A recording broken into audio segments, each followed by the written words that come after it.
अल्हम्दुलिल्लाह नहमदुहु व नस्तईनुहु व नस्तगफिरुहु व नुमिनु बिही व नतवक्कलु अलैहि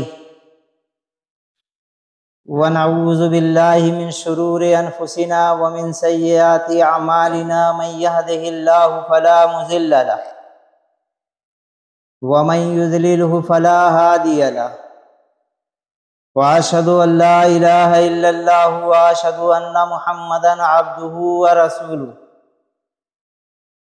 अम्मा बाद, अऊज़ु बिल्लाहि मिनश शैतानिर रजीम, बिस्मिल्लाहिर रहमानिर रहीम। वइज़ अख़ज़ रब्बुका मिन बनी आदम मिन ज़ुहूरिहिम ज़ुर्रिय्यतहिम व अशहदहुम अला अनफुसिहिम अलस्तु बिरब्बिकुम क़ालू बला शहिदना अन तक़ूलू यौमल क़ियामति इन्ना कुन्ना अन हाज़ा गाफ़िलीन। क़ाल अल्लाहु तबारक व तआला वल्लज़ीना हुम लिअमानातिहिम व अहदिहिम राऊन। क़ाल अल्लाहु तबारक व तआला अल्लज़ीना यूफ़ूना बिअहदिल्लाहि व ला यनक़ुज़ूनल मीसाक़ वल्लज़ीना यसिलूना मा अमरल्लाहु बिहि अन युसला व यख़शौना रब्बहुम व यख़ाफ़ूना सूअल हिसाब। सदक़ल्लाहुल अज़ीम। रब्बिश्रह ली सदरी व यस्सिर ली अमरी वहलुल उक़दतम मिन लिसानी यफ़क़हू क़ौली। मोहतरम बुजुर्ग हजरात और नौजवान भाइयों, अस्सलामु अलैकुम व रहमतुल्लाहि व बरकातुहू। मुसलसल आपके सामने इन्हीं आयतों को तिलावत किया जा रहा है। इसके अंदर जो सिफत बयान हुई है वारिसीन जन्नत की, वो दो हैं। पहली सिफत कि वो अपनी अमानतों का पास रखते हैं, जिसके ऊपर मुख्तसरन गुफ्तगू आपके सामने मुसलसल 3 हफ्ते बयान हो चुकी।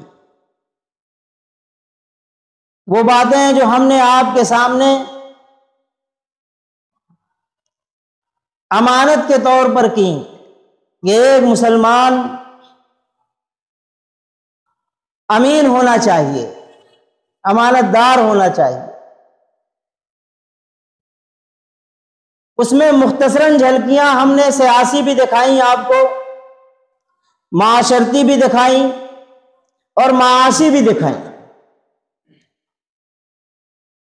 और अखलाकी तौर से जो एक मुआशरे के अंदर हर मुहज़्ज़िब शख्स के अंदर होना चाहिए, उसकी भी चंद तस्वीरें आपके सामने नुमाया। इसके बाद अल्लाह तबारक व तआला ने इसी के साथ जोड़ा है कि वो जो वारिसीन जन्नत होने वाले हैं, जो इबादुर रहमान हैं और दानिशमंद लोग हैं, वो अपने अहदो पैमान का भी पास रखते हैं, अहद को पूरा करते हैं। उसमें हमने इशारा किया था कि सबसे पहली चीज वो है जो अज़ली है, अज़ली अहद। अज़ली अहद से मुराद वो अहद जो अल्लाह तबारक व तआला ने आदम अलैहिस्सलाम की पुश्त से तमाम इंसानों को निकाल कर उनसे लिया और पूछा था कि क्या मैं तुम्हारा रब नहीं हूं। सूरह आराफ की आयत नंबर 172 जो हमने आपके सामने सबसे पहले तिलावत की, उसमें यही बात फरमाया गया है, नबी लोगों को याद दिलाओ वो जब तुम्हारे रब ने बनी आदम की पुश्तों से उनकी नस्ल को निकाला था और उन्हें खुद उनके ऊपर गवाह बनाते हुए पूछा था कि क्या मैं तुम्हारा रब नहीं हूं? उन्होंने कहा था, यानी सारे इंसानों ने यह बात का इकरार किया था कि आप ही यकीनन हमारे रब हैं, हम इस बात पर गवाह हैं। अल्लाह ताला ने कहा कि यह हमने इसलिए किया है कि कहीं क़यामत के रोज तुम ये ना कहने लगो कि हम तो इससे बेखबर थे, हमें तो किसी बात का कोई इल्म था ही नहीं। हकीकत यह है कि अल्लाह तबारक व तआला ने इस अहद को हमारे अंदर वदियत कर रखा। हमारी फितरत के अंदर यह चीज है। अगर एक बच्चे को किसी जंगल में रखकर उसकी परवरिश की जाए, इंसानों से कभी उसका साबका ना पड़ा, उसको अपने तौर पर पलने दिया जाए, और जब वो अक्ल शऊर को पहुंचे उस वक्त उसके सामने दुनिया के तमाम अदियान रखे जाएं, जितने दीन और नजरियात और जितने धर्म और जितने मज़ाहिब पाए जाते हैं सब उसके सामने रखे जाएं।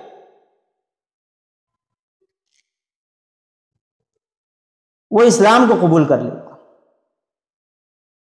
उसकी वजह यह है कि उसकी फितरत के अंदर यह चीज तौहीद बसती है, और यही अहद अल्लाह तबारक व तआला ने हजरत आदम अलैहिस्सलाम को जमीन पर उतारते वक्त लिया था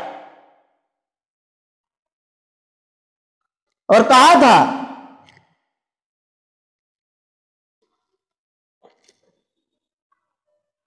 कि तुम दोनों जमीन पर उतर जाओ, तुम एक दूसरे के दुश्मन हो, मेरे पास से तुम्हारे पास हिदायत जाएगी, किताबें नाजिल होंगी, रसूल आएंगे, फिर जो लोग उन हिदायत की पैरवी करेंगे उन्हें ना कोई खौफ होगा ना कोई रंज होगा। सूरह बकरा के अंदर यह बात कही गई, कुल्ला बिदु मिन्हा जमीआ फइम्मा यातियन्नकुम मिन्नी हुदन फमन तबिअ हुदाया फला खौफुन अलैहिम वला हुम यहज़नून। फिर इससे मुराद वो अहद भी हो सकता है जो हमारे और बनी इस्राइल के जद्दे आला से लिया गया। हजरत इब्राहिम अलैहिस्सलाम से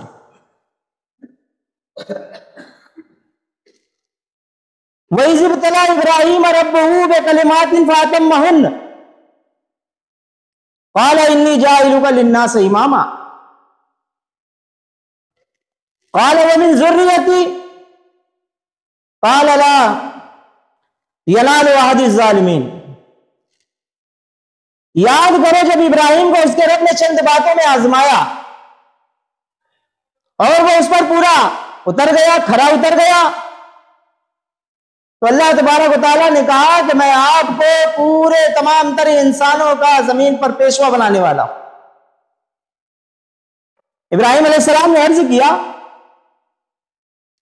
क्या मेरी औलाद से भी यही वादा है?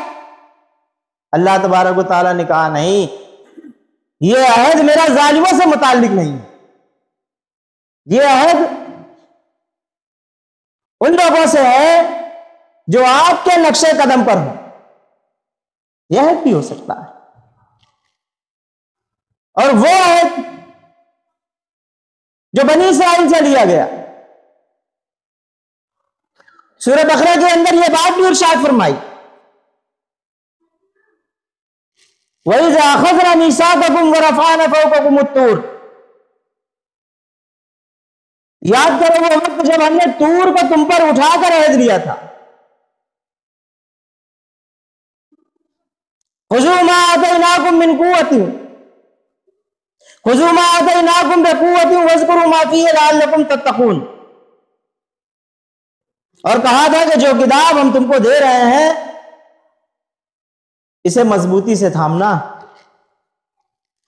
और जो अहकाम और हिदायत इसमें दर्ज है उसे याद रखना। इसी से तवक्को की जा सकती है कि तुम तकवे की रविश पर चल सके। लेकिन यहूदियों और बनी इसराइल का मामला यह रहा है कि वो हर वक्त अपने अहद को तोड़ते रहे। वो बार बार अपने अहद को तोड़कर उससे निकल जाते थे, और जब तक उन लोगों ने इस अहद को कायम रखा था, किताब को पकड़ा था,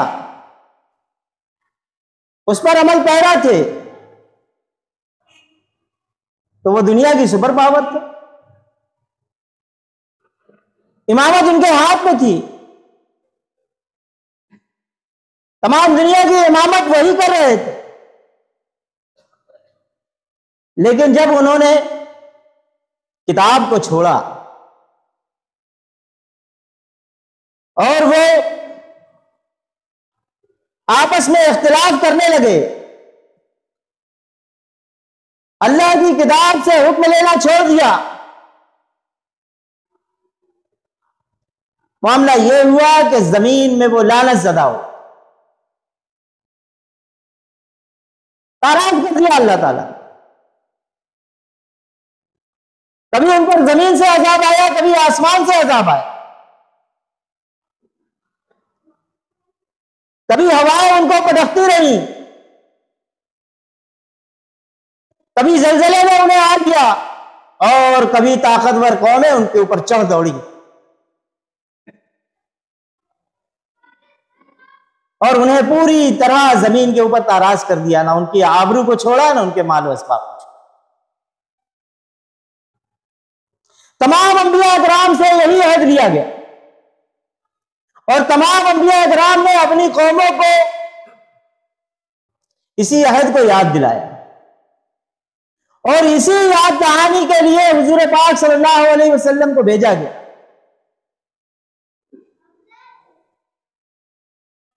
और सबसे पहले होश संभालने के बाद उसी चीज को जिसका ऐलान अल्लाह तबारक व तआला ने हमारी अरवाह के साथ इब्तिदा में किया था,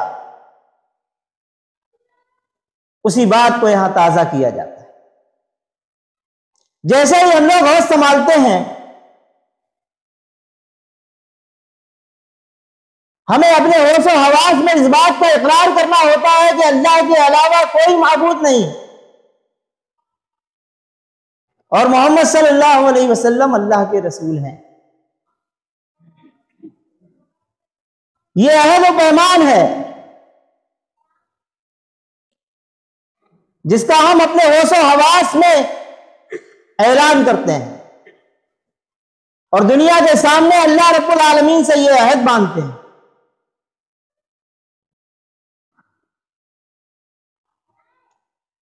इस अहद के बन जाने के बाद जो कोई इससे वफा करे, वो अल्लाह रब्बुल आलमीन के यहां कामयाब तरीन इंसान होगा, वारिसीन जन्नत होगा। और जो इस अहद के पासदार ना हो, जो इस अहद व पैमान को तोड़ देने वाला हो,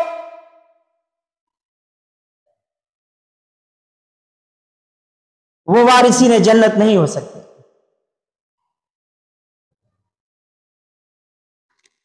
इसी बात को अल्लाह तबारक व तआला ने कुरान अजीम के अंदर इस अंदाज में कही कि जब ऐसे शख्स हश्र के दिन लाए जाएंगे,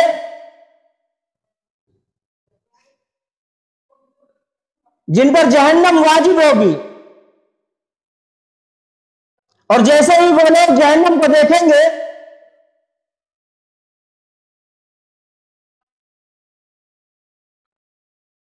तो कहेंगे कि परवरदिगार आलम, हम आज अपना सब कुछ तुझे देने के लिए तैयार, बस हमें इस आजाब से खुलासी बख्श दे। बल्कि कुरान अजीम के अंदर एक जगह इस अंदाज में कहा गया कि यह दुनिया की पूरी दौलत और इतनी ही और उस शख्स को दे दी जाए जिस पर जहन्नम वाजिब हो चुकी है, तो वो इस तमाम तर दुनिया की दोनों दौलत अपने मां बाप, अपने बीवी और बच्चे, अपने करीब तरीन रिश्तेदार, सब कुछ अल्लाह तबारक व तआला को देकर उस अजाब से बचने की कोशिश करेगा, लेकिन छूट न सके। हजरत हसन रजी अल्लाह तआला अन्हु इस आयत की तफसीर में बड़ी मुख्तसर सी बात कहते हैं। जब मैं ये आयत पढ़ता हूं तो सोचने लगता हूं कि इतना सब कुछ आदमी उस रोज कुर्बान करने के लिए तैयार होगा, आज दुनिया में तो उससे बहुत जरा सी, बहुत छोटी सी, बहुत मुख्तसर सी चीज तलब की गई, और वो सिर्फ ये है कि तू अल्लाह के अलावा किसी और को माबूद मत मान। बस इतनी सी बात है। अल्लाह के अलावा तेरा कोई माबूद ना हो, अल्लाह के अलावा तेरा कोई कारसाज ना हो, अल्लाह के अलावा तेरा कोई रज़्ज़ाक ना हो, अल्लाह के अलावा तेरा कोई मुश्किल कुशा ना हो, अल्लाह के अलावा तेरा कोई मददगार ना हो। बस इतनी सी मुख्तसर सी बात है।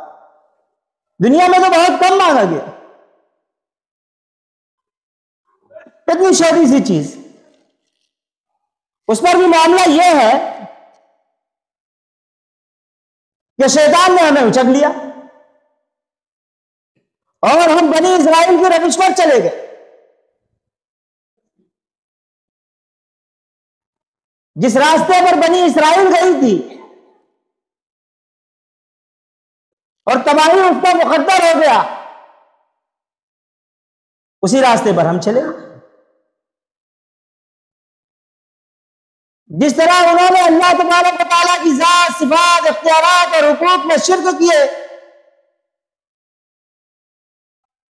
और तमाम अहद पैमान को तोड़ डाला,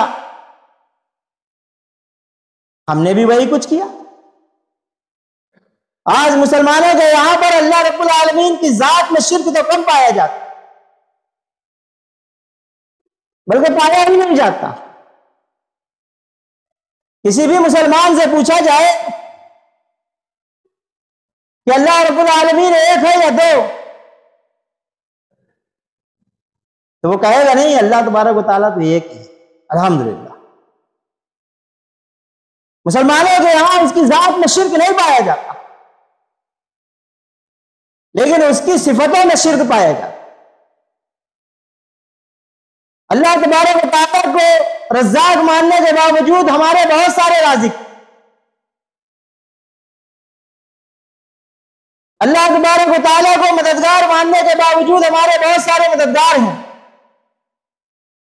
और हम अल्लाह रब्बुल आलमीन के अलावा बहुत सारे लोगों को पुकारते हैं। जब हमने ये बात अपनी जबान से कह दी कि अल्लाह के अलावा कोई माबूद नहीं, तो इस माबूद के अंदर तमाम तर सिफतें आ गई। वो जितनी कुरान अजीम के अंदर बयान हुई है, 100 से ज़ायद सिफत, वो तमाम तर सिफतें इसके अंदर आ गई। उन तमाम सिफतों के मुकाबले में कोई माबूद नहीं। अब यह कलमा ही तो है, यह तो पैमान ही तो है। जैसे ही आदमी इसका इकरार करता है, वो गैरों का गैर था अभी तक, अब वो हमारा भाई हो जाता है। अब वो हमारे साथ मस्जिद में कांधे से कांधे मिलाकर नमाज पढ़ सकता है। जो कुछ इस्लाम के अंदर हमारे हुकूक है, वैसे ही हुकूक उसके हो जाएंगे। इस कलमे के पढ़ने से पहले वो जहन्नमी था, जन्नती हो जाएगा। इस कलमे के पढ़ने से पहले उसकी बहुत सारे खुदा थे, अब एक खुदा हो जाएगा। वो हमारे साथ, हमारी जात बिरादरी के साथ उठेगा, बैठेगा, खाएगा, पिएगा। अगर वो इल्म हासिल कर ले तो मुसलमानों का इमाम बन जाएगा, हमारी बच्ची का निकाह उससे हो जाएगा, और अगर वो इल्म हासिल कर ले तो मुसलमानों का खलीफा भी हो जाएगा। तारीख में हुआ ना। हुजूर पाक सल्लल्लाहु अलैहि वसल्लम तो वाहिद मुसलमान थे। बाकी दुनिया के अंदर जो कुछ पाया जाता है, जितने मुसलमान पाए जाते हैं, इस कलमे को कबूल करने के नतीजे में पाए जाते हैं। एक शख्स जो मुसलमानों के यहां पैदा हुआ हो, बल्कि किसी आलिम दीन के यहां और किसी वली के यहां पैदा हुआ हो, बल्कि किसी नबी के यहां पैदा हुआ हो, लेकिन अगर वो इस कलमे का इनकार कर देगा तो वो गैरों का गैर हो जाएगा, हमारे अपने बेगाने हो जाएंगे। ये कलमा उसे काट कर अलग कर देगा, उसकी सगी बहन तक उससे पर्दा करेगी, इस्लाम उसे कोई हुकूक नहीं अदा करेगा, और वो जन्नती होते होते जहन्नमी हो जाए। मिसाल है ना, नूह अलैहिस्सलाम का बेटा था ना, नबी थे ना नूह अलैहिस्सलाम।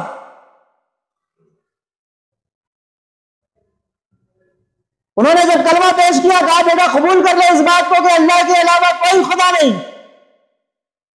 उस बेटे ने इनकार कर दिया। नतीजा क्या हुआ? नूह अलैहिस्सलाम के सामने उसे डुबा दिया गया। इब्राहिम अलैहिस्सलाम एक बुत परस्त की तरह पैदा हुए, जो मूर्तियां बना करके बेचा करता था, मुल्क का बहुत बड़ा पुरोहित था, लेकिन आपने अपने रब को पहचाना, आपने अपने खालिक को पहचाना। अल्लाह तबारक व तआला ने कहा हमने तमाम इंसानों का इमाम बना।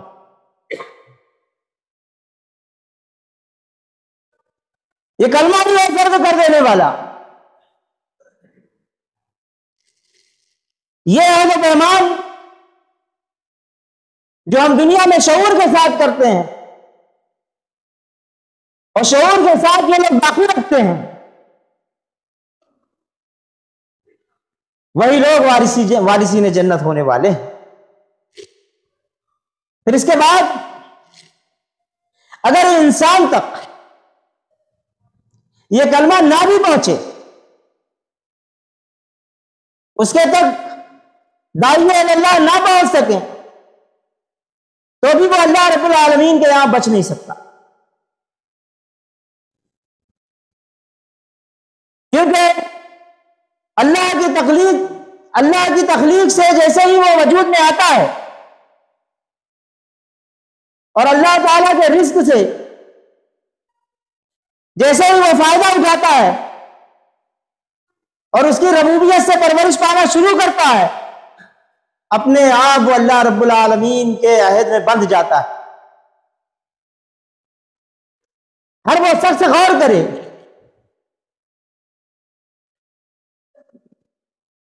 कि जिस वक्त से मां के पेट में नुतफा इस्तकरार पाता है, उसकी परवरिश करने वाला कौन है? वो मां बाप है या अल्लाह? मां के खून से रिज्क बाहर पहुंचाने वाला कौन है? अल्लाह है और मां बाप है। फिर वो जैसे ही दुनिया में कदम रखता है, मां की छाती में दूध की नहरें जारी कर देने वाला कौन है? दुनिया के तमाम तर खुदाओं में से कोई ये दावा कर सकता है कि ये काम उसका है या उसके मां बाप का? वो एक खतरा दूध का नहीं ला सकते। दूध का खतरा लाना बड़ी बात है। फितरत के अंदर जो चीज वोदियत की गई है, उसकी पहचान अव्वल वक्त में दी जाती है। जैसे ही मां अपने बच्चे को छाती से लगाती है, उसके दिलो दिमाग के ऊपर ये बात उल्का कौन कर देता है? उसके ऊपर ये वही नाजिल कौन कर देता है कि बेटा चिस्कियां ले, यही तेरा रिस्क मौजूद है।